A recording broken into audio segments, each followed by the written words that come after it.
കുറച്ചധികം നാളുകളായി മലയാളി പ്രേക്ഷകരുടെ മുന്നിൽ സ്ഥിരം വീഡിയോസുമായി എത്തുന്ന വ്യക്തിയാണ് രേണുസുധി. എല്ലാവർക്കും അവരെ ഒരുപോലെ ഇഷ്ടവുമാണ് ദേഷ്യവുമാണ്. പലപ്പോഴും അവരുടെ കമന്റ് ബോക്സിൽ നെഗറ്റീവ് കണ്ടു കഴിഞ്ഞാൽ എല്ലാവരും ഒന്ന് അതിശയിച്ചു പോകും.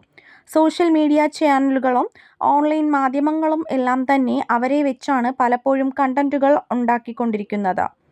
അത്രമാത്രം മലയാളികളുടെ മുന്നിൽ നിറഞ്ഞു നിൽക്കുകയായിരുന്നു രേണുസുധി. പിന്നീട് അവർ ബിഗ് ബോസിലും എത്തി. എന്നാൽ അത് അധിക നാളും നീണ്ടുപോയില്ല. ഇപ്പോഴിതാ അവരുടെ വിശേഷങ്ങളെല്ലാം അറിഞ്ഞ് ഒരൽപ്പം കണ്ണീരോട് കൂടിയാണ് മലയാളികൾ. ക്യാൻസർ ആണെന്നും കീമോ തുടങ്ങി എന്നും പറഞ്ഞുള്ള കണ്ണീരോടെയുള്ള രേണുസുധിയുടെ വീഡിയോയാണ് കഴിഞ്ഞ ദിവസം വൈറലായി എത്തിയിരിക്കുന്നത്. ആ വീഡിയോ കണ്ട് എല്ലാവരും ഒരു നിമിഷം ഒന്ന് ഞെട്ടിപ്പോയി. ആകെ വല്ലാത്തൊരു അവസ്ഥയിലാണ് രേണുസുധി.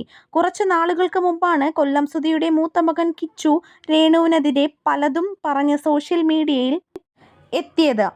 എന്നാൽ ഇപ്പോൾ അമ്മയുടെ അവസ്ഥ കണ്ട് കിച്ചു ഒരൽപ്പം തകർന്ന മട്ടാണെന്നാണ് പൊതുവെ വരുന്ന റിപ്പോർട്ടുകൾ. മാത്രവുമല്ല, രേണുസുധിയെയും കിച്ചുവിൻ്റെയും സഹോദരനെയും രക്ഷിക്കാൻ വേണ്ടി കിച്ചു പുതിയൊരു ടീ-ഷർട്ട് ബ്രാൻഡ് തുടങ്ങിയിട്ടുണ്ട്. അമ്മയ്ക്ക് കീമോ സ്റ്റാർട്ട് ചെയ്തതും അസുഖം വന്നതുമെല്ലാം തന്നെ കിച്ചുവിനെ തളർത്തിയിരിക്കണം. അതുകൊണ്ട് തന്നെ കിച്ചുവും അതിനുവേണ്ടി പണം സമ്പാദിക്കാനുള്ള തിരക്കിലാണ്. കിച്ചുവിൻ്റെ ഈയൊരു പ്രയത്നത്തിൻ്റെ ഭാഗമായി കിച്ചുവിന് നല്ല രീതിയിൽ തന്നെ ആ ടീ-ഷർട്ട് കച്ചവടം നടക്കുന്നുമുണ്ട്.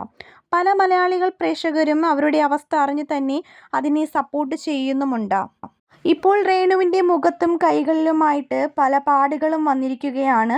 കീമോ സ്റ്റാർട്ട് ചെയ്യാൻ പോകുന്നു എന്ന് പറഞ്ഞിട്ട് രേണുസുധി തന്നെ തൻ്റെ വിവരങ്ങളെല്ലാം പുറത്ത് പറയുന്ന വീഡിയോയുമായിട്ട് വന്നിരിക്കുന്നു. മലയാളി പ്രേക്ഷകരെല്ലാം കണ്ണീരോടെയാണ് കാണുന്നത്.